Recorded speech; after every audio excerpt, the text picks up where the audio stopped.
आज हम लोग राष्ट्रीय आय एवं योग्यता आधारित छात्र परीक्षा 2022-23 में सामाजिक विषय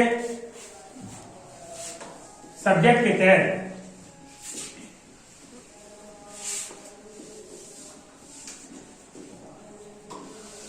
पृथ्वी की गतियां पढ़ चुके हैं, लेकिन कब दिन बराबर होते हैं, कब दिन उत्तरी गोलार्ध में छोटे होते हैं, कब बड़े होते हैं, आज इसके बारे में हम डिटेल्स में आप लोगों को बताएंगे।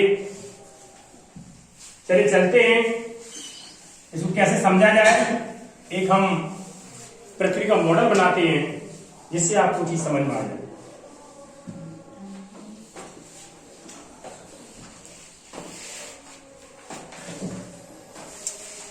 ये हमारे मान लेते हैं ग्लोब बना रहे हैं, ये हो गया 0 डिग्री।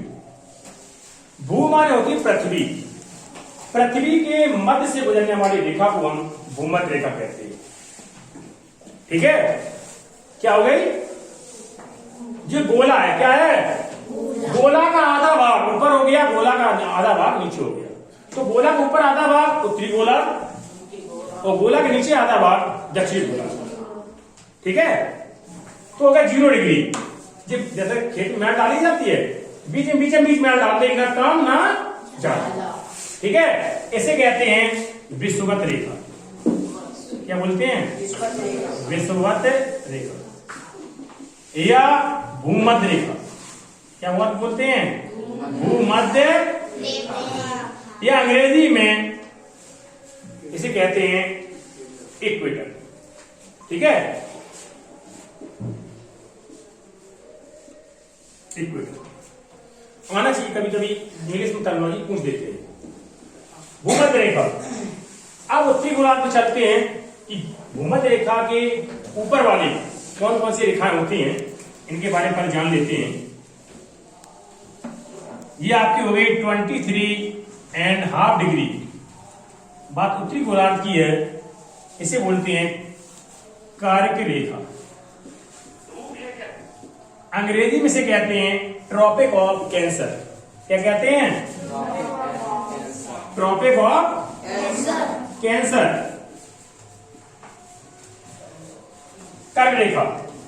और इसके ऊपर एक रेखा है, वो 66.5 डिग्री, इसे बोलते हैं आर्कटिक रेखा। आर्कटिक रेखा इंग्लिश में बोलते हैं आर्कटिक सर्किल। Arctic circle. ठीक है, तो लास्ट में ये बचा है तो 90 डिग्री हो गया, इसे कहते हैं, ये 90 डिग्री हो गया, इसे बोलते हैं नॉर्थ पोल, उत्तरी ध्रुव। उत्तरी ध्रुव क्या लिख देते हैं? उत्तरी ध्रुव। अब विषुवत रेखा के नीचे वाली रेखाओं के बारे में जान लेते हैं। ये हो गई आपकी 23.5 डिग्री, इसको कहते हैं मकर रेखा। अंग्रेजी में बोलते हैं tropic of Capricorn. Tropic of Capricorn. और 66.5 डिग्री इस रेखा, इसके नीचे 66.5 डिग्री, इसे कहते हैं अंटार्कटिक रेखा।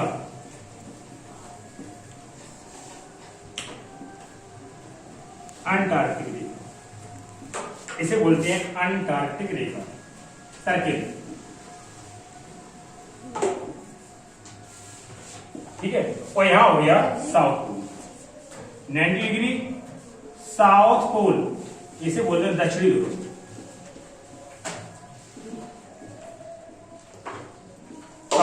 ठीक है, अब बताते हैं कि आखिर हमारी पृथ्वी पर दिन रात बराबर कब होती है। ठीक है, तो ये तो हमने रेखाएं आप लोगों को नोट कराई हैं, सभी लोग सबसे पहले उसको नोट कर लें, कौन रेखा कौन सी, उसको मुझे साफ करना पड़ेगा, क्योंकि हमें दिखाना पड़ेगा कि हमारी सूर्य किरणें अगर पड़ती है किस गोलार्ध में पड़ रही हैं। तो आप लोगों ने नोट कर लिया होगा इसको हम साफ कर देते हैं।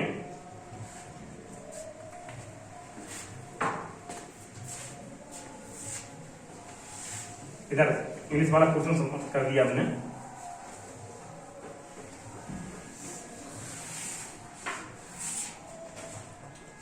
ये इन दोनों दक्षिण ध्रुव, उत्तरी ध्रुव, दक्षिण ध्रुव को जो रेखा मिला दें, इसे बोलते हैं हम GMT।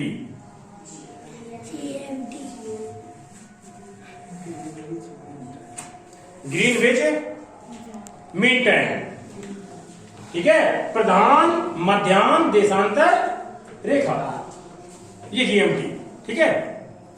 अब बात आती है कि ये हमारा सन मान लें, क्या है, सूर्य, सूर्य की ये किरणें 21 मार्च और 23 सितंबर को, 21 मार्च और 23 सितंबर को हमारी पृथ्वी पर दिन और रात बराबर होते हैं, क्योंकि सूर्य की किरणें सीधी सीधी भूमध्य रेखा पर पड़ती है। किसको पड़ती हैं? जिस रेखा, जब सीधी सीधी पड़ेंगी तो ये प्रकाश है दो समान भागों में बढ़ जाएगा, ठीक है। जब दो समान भागों में बढ़ जाएगा तो होगा क्या, इसका परिणाम क्या होगा, दिन रात बराबर होंगे, अर्थात 12 घंटे का दिन और 12 घंटे की रात। तो हमारी पृथ्वी पर 12 घंटे के दिन और 12 घंटे की रात कब होंगे, 21 मार्च और 23 सितंबर, ठीक है बेटा, समझ में आ गया आप लोगों को। 21 मार्च और 23 सितंबर, यहाँ 21 मार्च लिखे दे रहे, वैसा लिखे दे रहे 23 सितंबर। हम इसका इसको समझा देते हैं।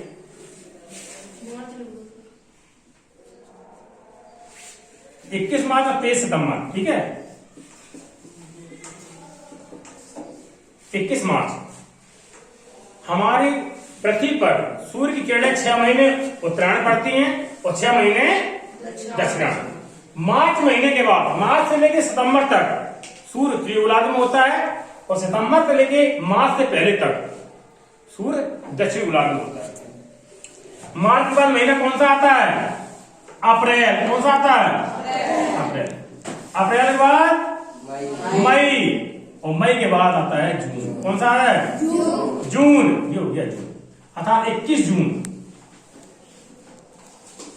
21 जून को सूर्य की किरणें सीधी सीधी कर्क रेखा पर पड़ती हैं। मार्च महीने के बाद सूर्य उत्तरायण हो जाता है, किस उत्तरी गोलार्ध में।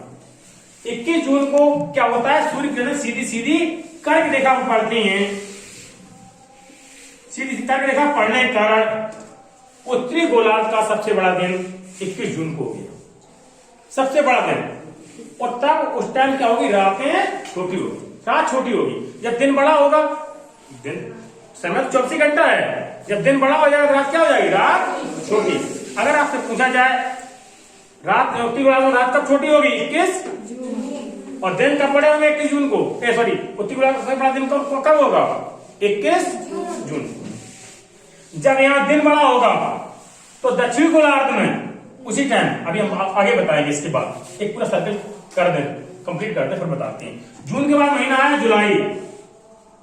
कौन सा आया, जुलाई का मतलब है अब हमारी सूर्य की किरणें कहां आने लगी, भूमध्य रेखा की। जुलाई के बाद आया अगस्त, अगस्त के बाद आया 23 सितंबर, आगे सितंबर, मतलब अब सूर्य की किरणें कहां आई, सीधे सीधे भूमध्य रेखा पर पुनः पड़ने लगी। सितंबर के बाद महीना आया अक्टूबर। कौन सा आया, अक्टूबर। इसका मतलब है हमारी सूर्य की किरणें दक्षिणी गोलार्ध में पड़ने लगी। इस गोलार्ध में पड़ने लगी, तो सूर्य 6 महीने उत्तरायण रहा और 6 महीने अब दक्षिणायन रहेगा, क्योंकि बराबर बराबर का बंटवारा है। एक वर्ष में कितने महीने होते हैं, 12 महीने होते हैं। कितने महीने होते हैं, अक्टूबर। अक्टूबर का महीना आया नवंबर। नवंबर के बाद आया दिसंबर, 22 दिसंबर। 22 दिसंबर को सूर्य किरणें सीधी सीधी मकर रेखा पर पड़ती हैं, इसीलिए दक्षिण गोलार्ध का सबसे बड़ा दिन 22 दिसंबर। दक्षिण गोलार्ध का सबसे बड़ा दिन कब होगा? 22 तब उत्तरी गोलार्ध का सबसे छोटा दिन होगा उसी दिन। दिसंबर के बाद महीना आया आपका जनवरी, सूर्य किधर जाने लगा? भूमध्य रेखा की ओर। जनवरी के बाद महीना क्या हुआ? फरवरी, और फरवरी के बाद मार्च। ये किरण है। जब सूर्य 6 महीने उत्तरायण रहेगा तो सूर्य की किरणें जब 6 महीने उत्तरी गोलार्ध में पड़ेंगी तो उत्तरी गोलार्ध में रहेगी गर्मी, क्या रहेगी? और तब दक्षिणी गोलार्ध में क्या रहेगी? अब देखना आप, मार्च के बाद अप्रैल आया, उत्तरी गोलार्ध में गर्मी शुरू हो गई। मई में और गर्मी, जून में भीषण गर्मी, जुलाई में गर्मी रहती है, अगस्त में रहती है, सितंबर में ना गर्मी ना सर्दी, और जैसे अक्टूबर आया सर्दी शुरू हो जाती, क्योंकि सूर्य की किरणें कहां पड़ने लगती हैं? दक्षिणी गोलार्ध में। ठीक है, नवंबर में और सर्दी, दिसंबर में भीषण सर्दी पड़ती है, तो सूर्य की सीधी सीधी किरणें कहां पड़ने लगती हैं? दक्षिण गोलार्ध में मकर रेखा पर। ठीक है, उसके बाद दिसंबर के बाद आया कौन? जनवरी। सूर्य किरणें अब कहां जाने लगी? भूमध्य रेखा की ओर। फरवरी और मार्च में ना गर्मी ना सर्दी। तो 21 मार्च और 23 सितंबर को हमारी पृथ्वी के दिन रात बराबर होती है। उत्तरी गोलार्ध सबसे बड़ा दिन हुआ 21 जून, दक्षिण गोलार्ध का सबसे बड़ा दिन कौन हुआ? 22 दिसंबर। ठीक है, अब बात आती है कि जब सूर्य किरणें 6 महीने उत्तरायण रहती हैं, उत्तरी गोलार्ध में पड़ती है सूर्य किरणें, तो इन पोल पर, ध्रुवों पर वो सूर्य किरणें तिरछी पहुंचती हैं। तो हमारे जब 6 महीने तक उत्तरायण सूर्य रहेगा तो उत्तरी गोलार्ध में अर्थात ध्रुवों पर 6 महीने के दिन होंगे, तब तक दक्षिणी गोलार्ध में 6 महीने तक रात होगी। क्या होगी? रात। तो 6 महीने के दिन और 6 महीने की रात कहां होती है? ध्रुवों पे। कहां होती है? ध्रुवों पे। ठीक है, अब एक बार इसको पुनः रिपीट कर देते हैं कि दिन कब बड़े होंगे, कब छोटे होंगे। किसी पंडित से पूछने की कोई जरूरत अब आप लोगों को नहीं पड़ेगी, इसको आप अच्छी तरह समझ लें। बात हम यहां चलते हैं 21 मार्च और 23 सितंबर को हमारी पृथ्वी पर दिन रात बराबर इसलिए होते हैं कि सूर्य किरणें सीधी सीधी भूमध्य रेखा पर पड़ने लगती हैं और प्रकाश दो समान भागों में बढ़ जाता है। मार्च के बाद महीना आता है अप्रैल। अब इसका मतलब है सूर्य उत्तरायण शुरू हो गया, उत्तरी गोलार्ध में सूर्य किरणें पड़ने शुरू हो गई। अप्रैल में और गर्मी थोड़ी शुरू हो गई, मई में और गर्मी, जून में भीषण गर्मी इसलिए पड़ती है सूर्य की सीधी किरणें कर्क रेखा पर पड़ने लगती है। और आप लोगों ने देखा होगा कि भारत के मध्य से एक कर्क रेखा गुजरती है, 8 राज्यों से होकर गुजरती है, इसीलिए जून महीने में भारत में ज्यादा गर्मी पड़ती है। जून के बाद महीना कौन आया? जुलाई, थोड़ी कम गर्मी, क्योंकि सूर्य कहां रहा? भूमध्य रेखा की ओर। अगस्त में और कम, सितंबर में ना गर्मी ना सर्दी। 23 सितंबर को दिन रात बराबर हो गए। प्राय अक्टूबर, इसका मतलब सूर्य की स्थिति क्या हुई? दक्षिणायन हुई, दक्षिण गोलार्ध में पड़ने लगी। अक्टूबर में, नवंबर में दक्षिण गोलार्ध में और गर्मी, और 22 दिसंबर को दक्षिण गोलार्ध में सबसे ज्यादा गर्मी पड़ती है। अर्थात दक्षिण गोलार्ध का सबसे बड़ा दिन कब हुआ? 22 दिसंबर।